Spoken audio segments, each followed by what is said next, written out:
भारतीय खारजा पॉलिसी की अजीब झूठ, पाकिस्तान का असलहा खत्म, दिफाई इंफ्रास्ट्रक्चर तबाह, फिर भी जंग बंदी कर ली।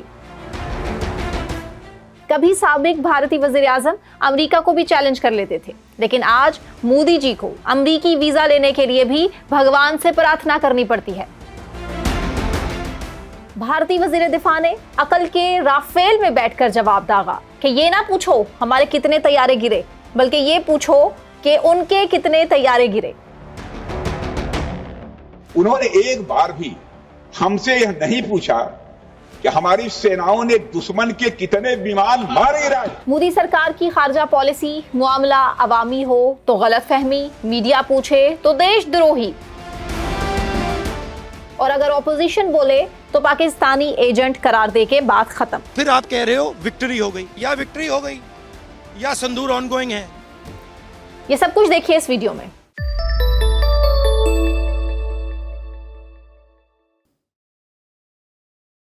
अस्सलाम वालेकुम, आप देख रहे हैं व्लॉग सेंट्रल। मैं सना नकवी। आपने कई बार ये मिसाल सुनी होगी कि बेवकूफ दोस्त से दाना दुश्मन अच्छा होता है, लेकिन पाकिस्तान की कमनसीबी कहें कि हमें हमसाये में दुश्मन भी भारत जैसा नसीब हुआ, और ऊपर से वहां मोदी जैसा शख्स बरसर इक़्तिदार है जिसका कोई अकल से दूर दूर तक ताल्लुक ही नहीं है। इसीलिए हमें रोज एक नया लतीफ़ा सुनने को मिलता है, एक नया शगुफा देखने को मिलता है। अब यही देख लें कि जैसे ही भारतीय ऑपोजिशन लीडर राहुल गांधी ने सवाल पूछा कि मोदी जी ये तो बताएं कि किसके कहने पर सरेंडर किया और किसके सामने झुके, पूरी बीजेपी क़यादत के चेहरों पर एक लम्हे को वही सन्नाटा छा गया जो भारत में नोटबंदी के बाद एटीएम्स के बाहर नजर आता था। सरेंडर, और वो भी हम। मोदी जी ने गर्दन अकड़ाते हुए ये जवाब दिया। आप खुद अंदाजा लगा लीजिए कि कितनी अकड़ है। भारतीय वजीर दिफा ने जैसे ही ये दावा किया कि जंगबंदी तो पाकिस्तान के कहने पर हुई, तो ऑपोजिशन ने याद दिलाया कि भाई अगर पाकिस्तान जंग हार रहा था तो तुम क्यों रुके, क्योंकि भारत को ये मामला एक बार ही खत्म करने का इससे बेहतर कोई चांस नहीं मिल सकता था। जब बकौल भारतीय हुकूमत पाकिस्तान के पास असलहा भी खत्म हुआ और उसका सारा दिफाई इंफ्रास्ट्रक्चर तुमने तबाह कर दिया था, तो फिर जंगबंदी की जरूरत क्यों पेश आई? ये कोई भी बच्चा सवाल तो बड़ी आसानी से कर सकता है ना कि जब दुश्मन हार रहा था तो फिर तुमने जंगबंदी क्यों की, और तुम कह रहे हो कि जंग हम जीत गए। लेकिन इन तमाम सवालों के जवाबात मोदी जी के पास तो कम से कम नहीं है, उनकी पार्टी में से भी किसी के पास नहीं है, इसीलिए उनको चुप लग चुकी है। मगर कांग्रेस वाले कहाँ बाज आने वाले हैं? वो ना सिर्फ बार बार सवाल दोहराते हैं, बल्कि उन तस्वीरों के साथ जिनमें मोदी जी चीनी सदर शी जिनपिंग के साथ खड़े मुस्कुरा रहे हैं, मोदी जी रूसी सदर पुतिन के साथ चाय पी रहे हैं, और एक तस्वीर में मोदी जी ट्रंप के सामने हाथ बांधे खड़े हैं, जबकि एक तस्वीर ऐसी भी है जिसमें मोदी जी शायद गोल्फ की बॉल उठा रहे हैं, लेकिन कैप्शन में लिखा था नरेंद्र मोदी सरेंडर करते हुए।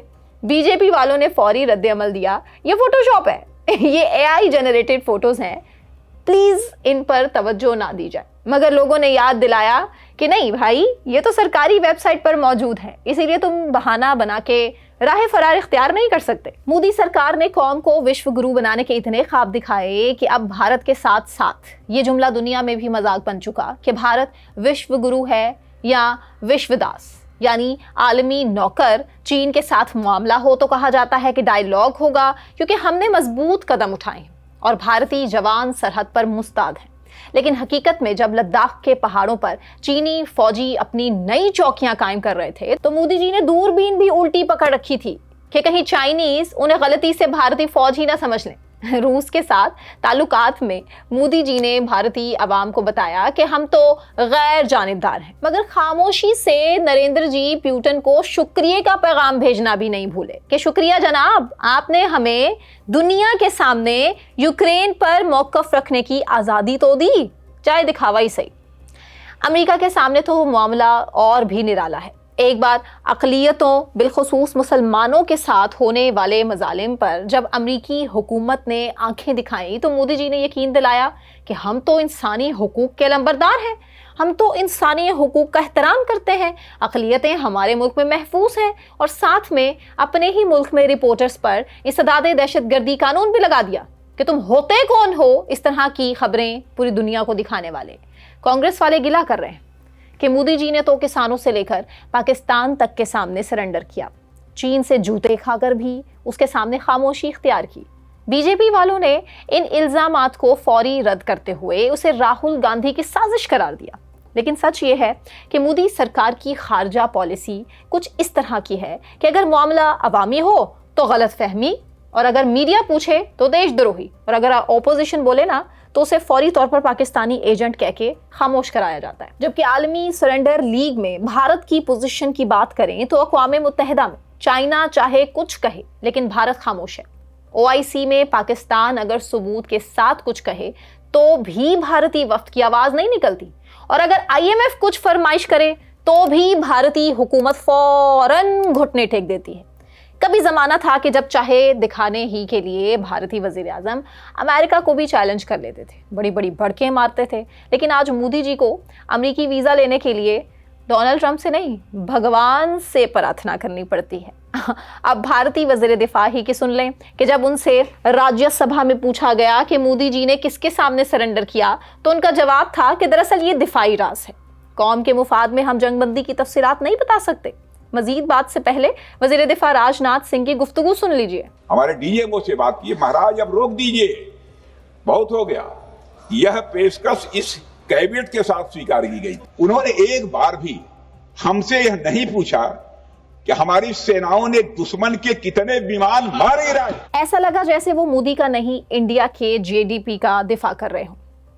भारतीय अवाम अब तंज करने लगे हैं। कहने को तो हम दुनिया के सामने सबसे बड़ी जमहूरी मुल्क हैं, मगर लीडर है कि कभी सवाल सुनना पसंद ही नहीं करते। चीन चाहे आधे भारत पर कब्जा कर ले, लेकिन हमसे लड़ना तो दूर की बात, उल्टा अरबों डॉलर का सामान खरीदते हैं। और रहा अमेरिका तो उससे कैसी दोस्ती, हम तो हर हुक्म पर सिर्फ सर हिला देते हैं। ट्विटर पर भारतीय सारिफ लिखते हैं, योगा आसन, मोदी जी झुके नहीं, बस क्या हुआ। दूसरे भारतीय सारिफ ने लिखा, कैसा मुल्क है कि पूरी कौम को डाउनवर्ड डॉग पोज में डाल दिया। मोदी भगत ने दिफा में लिखा कि हमारे प्रधानमंत्री को कम से कम अंग्रेजी में माजरत तो करनी आती है, पिछली हुकूमतों को तो वो भी नहीं आती थी। खुलासा यह है कि ना भारत चीन के सामने खड़ा हो पाया, ना रूस से गैर जानिबदारी दिखा पाया, ना अमेरिका को नाराज कर सका, और ना ही अपने अवाम को मुतमईन कर सका। बस हर मौका पर स्ट्रैटेजिक खामोशी। और जब ऑपोजिशन ने पूछा कि भाई लोगों ये तो बता दो कि किसके सामने झुके, तो जवाब आता है कि हम तो नहीं झुके, जमीन खुद ऊपर आ गई थी। भारत में कुछ बातें हर बार नहीं लगती हैं, चाहे वो जुमले पुराने हो और जख्म ताज़ा ही क्यों ना हो। हालिया पार्लिमानी इजलास में जब ऑपोजिशन ने निहायत संजीदगी से सवाल किया कि पाकिस्तान के हाथों हमारे कितने तैयारे गिरे, तो भारतीय वजीर दिफा ने अपनी अकल के राफेल में बैठकर पता क्या जवाब दिया, ये ना पूछो कि हमारे कितने तैयारे गिरे, बल्कि ये पूछो कि हमने दुश्मन के कितने तैयारे गिराए। ये दानिशमंदाना जवाब सुनकर भारतीय ऐवान में सकता छा गया और पाकिस्तान वालों को मीम्स बनाने का मौका मिल गया। सिर्फ कुर्सियों के कड़कने और अकल के तड़कने की आवाजें ही आई। ऐसा महसूस हुआ जैसे किसी मुल्क का वजीर दिफा असेंबली में जवाब नहीं दे रहा, बल्कि कोई कमेंटेटर किसी क्रिकेट मैच का तज्जिया कर रहा है। हाँ भाई, हम आउट तो हुए लेकिन 90 पर, लेकिन देखो हमने उन्हें भी तो वनडे मैच 10 ओवर्स में खत्म करने नहीं दिया। यही तो हमारी टीम का कमाल है। आप तसव्वुर करें कि जब कोई मुल्क इतने ही तैयारों की लाशें उठा रहा हो और वजीर दिफा ये कहे कि तो क्या हुआ, हमने उनके जहाज़ों पर भी तो स्क्रैच डाले हैं। फिर अकल सवाल तो करती है कि भाई ये कामयाबी है या खुद फरेबी। भारतीय वजीर दिफा के इस बयान के बाद ना भारत में गूगल के सर्वर्स पर फ़ज़ाई जंग में स्क्रैचेस की अहमियत की तलाश बढ़ गई है। एक तालिब इल्म ने तो यूनिवर्सिटी में थीसिस लिखना शुरू कर दिया कि जब नाकामी ही कामयाबी बन जाए। एक भारतीय मॉडल यानी भारतीय वज़ीर दिफा ने तैयारे गिरने के नए उसूल ईजाद और आलमी जंगी कामयाबी के पैमाने बदल डाले, कम से कम भारत की हद तक। यानी पहले कामयाबी ये समझी जाती थी कि आप दुश्मन को ज़्यादा नुकसान पहुँचाएं और ख़ुद बच जाएं। अब भारत में कामयाबी का मयार कुछ और है, यानी हम गिरे वो गिरे ना गिरे तब भी सब खेल बराबर। और ये मंतक मोदी सरकार आज नहीं पेश कर रही, बल्कि ये काम 2019 से जारी है, जब पाकिस्तान की फ़ज़ाओं में चाय पीने आया विंग कमांडर, जिसे अब विंग कटा अभिनंदन कहा जाए तो बेहतर है। जब वापस आया तो वो भी इस मंतक का असीर हो चुका था, जिसने अपने मुल्क पहुंचते ही बयान दिया कि जो मेरा जहाज तबाह हो गया लेकिन जीता मैं ही हूँ, क्योंकि मैं जिंदा वापस तो आ गया ना। लेकिन काश तारीख भी इतनी ही नर्म और मर्जी की होती जितनी पाकिस्तानी चाय थी। हमें तो लगता है कि जल्द ही भारतीय वजीर तालीम ने ऐलान करना है कि नए निसाब में डिफेंस लॉजिक्स नामी मजमून शामिल किया जाएगा, जिसमें भारतीय बच्चे सीखेंगे कि अगर आपके 6 तैयारे गिरे और दुश्मन का 0 तो भी नतीजा टाई ही होता है, और अगर आपने गलती से अपना हेलीकॉप्टर मार गिराया तो वो भी दुश्मन की चाल कहलाएगी। लेकिन भारतीय ओपोजिशन का गुस्सा ही खत्म नहीं हो रहा, जो बार बार कह रहे हैं कि भाई हम सवाल कर रहे हैं और तुम मोदी जी का तैयार करदा फलसफा सुना रहे हो। कांग्रेस पार्टी के रहनुमा ने तंज करते हुए कहा कि हम ये पूछ रहे हैं कि आपने जंग हारी है या जीती है, ये नहीं पूछ रहे कि भारतीय तैयारों ने आसमान पर कितने फ्लाइंग पैटर्न बनाए। एक और एमपीए ने कहा कि वजीर दिफा का ये बयान बताता है कि हकीकतों को झुटलाने के लिए सिर्फ भारतीय टीवी एंकर्स काफ़ी नहीं है, भारतीय हुकूमत भी इसी फन में माहिर हो चुकी। इसी तरह जब एक ऑपोजिशन रहनुमा ने टीवी शो में ये सवाल उठाया कि भारतीय मीडिया ने पाकिस्तान की झूठी तबाही की खबरें क्यों चलाई, तो एक एंकर ने कहा कि हमने तो वही दिखाया जो हमें हुकूमत की जानिब से बताया गया, जो नहीं बताया गया था वो तो हमने खुद घड़ लिया था। गोदी मीडिया के पेशावराना हालत का अंदाज़ा इससे लगा लें कि एक मशहूर भारतीय चैनल ने 3D ग्राफिक्स में दिखाया कि भारतीय तैयारा पाकिस्तानी F-16 को मुक्का मारकर गिरा रहा है क्योंकि उसके मिसाइल खत्म हो गए थे। अब भारतीय वजारत दफा ने तय कर लिया कि जंग से पहले ही प्रेस कॉन्फ्रेंस कर ली जाए कि हमने दुश्मन के 12 तैयारे गिराए हैं। तफसीलात और सबूत 2047 में रिलीज किए जाएंगे। बीजेपी और मोदी की जंगी फतह के लिए सबसे बड़ा मसला ये है कि भारत में सब ना तो झूठ बोलने और ना ही मानने पर तैयार हैं।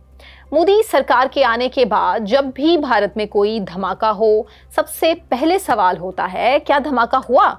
उसके फौरन बाद दूसरी बात आती है कि ये पाकिस्तान ने क्यों करवाया। उसके बाद तीसरे सवाल में मुतालबा होता है कि मोदी जी अब फजाई हमला कब कर रहे हैं। लेकिन इस बार तो खुद साबिक भारतीय वजीर दाखिला भी मैदान में आ गए, चिदम्बरम, जिन्होंने एक नया बयान दिया और उन्होंने मोदी की सारी विकटें गिरा दी। उनका कहना था कि पहलगाम हमले में पाकिस्तानियों का कोई हाथ नहीं था, हमलावर तो अपने पूरब से आए थे, मतलब भारतीय ही हैं जिन्होंने यही तरबियत हासिल की है। और यही सब कुछ कांग्रेस के रहनुमा और ओपोजिशन लीडर राहुल गांधी भी कह रहे हैं कि भारतीय हुकूमत का सच ही बता रहा है कि वो झूठ बोल रहे हैं। राहुल गांधी ने भी भारत के ऑपरेशन सिंदूर के बारे में क्या कहा वो सुनते हैं। आप कह रहे हो कि ऑपरेशन सिंदूर ऑनगोइंग है और फिर आप कह रहे हो विक्ट्री हो गई, या विक्ट्री हो गई या सिंदूर ऑनगोइंग है, और दूसरी साइड से ट्रंप कह रहा है कि भैया सिंदूर को मैंने बंद किया। 25 बार बोला है, कुछ ना कुछ तो दाल में काला है ना। इसे कौमी खुद एहतसाबी कहते हैं, बल्कि हकीकत यह है कि भारतीय राजनीति के चमन में अब सच के कांटे भी उगने लगे। लेकिन जब अप्रैल में पहलगाम में हमला हुआ तो भारतीय टीवी चैनल्स ने हस्बे हुक्म हुब्बुल वतनी का बटन ऑन किया। एंकर हजरात की आंखों से चिंगारियां, माथे पर सिलवटें और हाथ की पाकिस्तान के खिलाफ सबूत में जाली फाइल्स के ऐसे पलंदे कि बस ये पाकिस्तान के खिलाफ सबूत हैं, ये पाकिस्तान के खिलाफ सबूत हैं। जब दुनिया ने सबूत मांगे तो हाथ में कुछ नहीं था। भारत को कुछ नहीं मिला तो पाकिस्तान का पानी बंद कर दिया। मोदी सरकार के सोशल मीडिया सेल ने व्हाट्सएप तो फौरन उन हमलावरों की लोकेशंस भी जारी कर दी। लेकिन जब चिदम्बरम साहब ने कहा कि नहीं, हमलावर मुकामी थे, शायद उन्हीं शहरों से थे जिनसे हमारे वोटर्स आते हैं, तो पूरे इंडिया में सख्ता तारी हो गया। सच बोलने की अब भारत के लोगों को कीमत भी चुकाना पड़ती है। चिदम्बरम ने जब ये कहा कि हमले में मुकामी अनासिर मुलव्विस थे तो सबसे पहले पाकिस्तानी एजेंट उन्हें करार दिया गया। बीजेपी व्हाट्सएप यूनिवर्सिटी के एक ग्रेजुएट ने यहां तक लिखा कि चिदम्बरम के नाना की बहन की नंद का कजन किसी जमाने में लाहौर में बसने वाले पठान से आम खरीद चुका। ये पाकिस्तानी एजेंट होने का साफ साफ सबूत है। गोदी मीडिया के रिपब्लिक टीवी के एंकर अर्नाब गोस्वामी ने चीखते हुए कहा कि चिदम्बरम ने आज भारत की आंखों में मिर्चें डाल दी हैं, वो मिर्चें जो पाकिस्तान से आती हैं। सोचिए ये फ्रस्ट्रेशन लेवल है इस टाइम इंडिया का, वहां के एंकर्स का। एक और मशहूर एंकर ने तो जज्बाती होकर कैमरा खा लिया। जब उनसे पूछा गया कि क्या हमलावर वाकई भारतीय निकले तो उन्होंने चिल्लाकर कहा कि हमलावर ने जेब से चॉकलेट निकालकर खाई जो हमले से कबल यकीनन लाहौर से मंगवाई गई थी। राहुल गांधी ने भारतीय हुकूमत को मशवरा दिया कि पहले दिमाग बचाएं, बाद में देश बचाएं। पार्लियामेंट में खड़े होकर उनका कहना था कि हर हमले के बाद बगैर तहकीक पाकिस्तान को जिम्मेदार ठहराना गोया फालिज का इल्जाम पानी कम पीने के मरीज के मुतरादिफ है। भारत में दहशतगर्दी का मतलब है कि सबूत की कोई जरूरत नहीं। जब आपके पास जज्बात का समुंदर पैदा हो जाए तो बस लगा दो इल्जाम पाकिस्तान पे और पुराना कोई वीडियो क्लिप निकालो, एक जाली फोन कॉल करो और एक पाकिस्तानी परचम पकड़ाओ उसके हाथ में, जो अमूमन सरहदी देहातों में उड़कर भी चले जाते हैं। ये सबूत काफी है कि जनाब जो हमला किया वो पाकिस्तान ने किया। दूसरी जानिब अमेरिकी सदर डोनाल्ड ट्रंप ने, जो अपोजिशन के हाथों जलील होते मोदी जी की कई बार एक ही बयान देकर मजीद ख्वार किए जाता है कि अगर मैं सीज फायर ना करवाता तो इंडिया और पाकिस्तान में दुनिया के सबसे बड़ी जंग छिड़ जाती। बस यही सुनना था, यही सुनना बाकी रह गया था मोदी जी के लिए। ट्रंप साहब ने हमारे सादा लो भारतीय दोस्तों पर करंट मार दिया कि ये तो सब कुछ ऑरेंज बालों वाले मसीहा की मेहरबानी है, यानी कि डोनाल्ड ट्रंप। और अमेरिकी सदर के भी क्या कहने। कहा जाता है कि ट्रंप एक दिन मरे मरे चेहरे के साथ व्हाइट हाउस में बैठे थे कि टीवी पर एंकर चीखा, ब्रेकिंग, पाकिस्तान और भारत के दरमियान कशीदगी खतरनाक हद तक बढ़ गई। ट्रंप फौरन उठे, बालों में हाथ फेरा और बेगम को बोले, मिलेनिया, मुझे दुनिया बचाने जाना है। बस यहीं तक बात रहती तो ठीक थी, लेकिन अब ट्रंप का कहना है कि उन्होंने 6 जंगें रोकी हैं। चलो भाई, अगर ट्रंप बोल रहे हैं तो मान लो, क्योंकि मुस्तकबिल का मंजरनामा भी यही हो सकता है कि ट्रंप अमन का नोबेल इनाम लेते हुए शुक्र है ट्रंप साहब ने एक ट्वीट और 2 फोन कॉल से आखिर दुनिया बचा ली। अब बाकी दुनिया को चाहे वो ट्रंप के नाम पर एक अमन का मेला मुनक्किद करें जिसमें लड्डू, पापड़ और बिरयानी और हर कोने में एक स्पीकर हो जिससे ट्रंप की आवाज गूंजे, you are welcome world. Comment section में जरूर बताइएगा कि क्रेडिट डोनाल्ड ट्रंप को वाकई में जाता है, वाकई में उनको अमन का नोबेल इनाम मिलना चाहिए। आपकी राय का इंतजार रहेगा। अपना ख्याल रखिए। अल्लाह हाफिज़।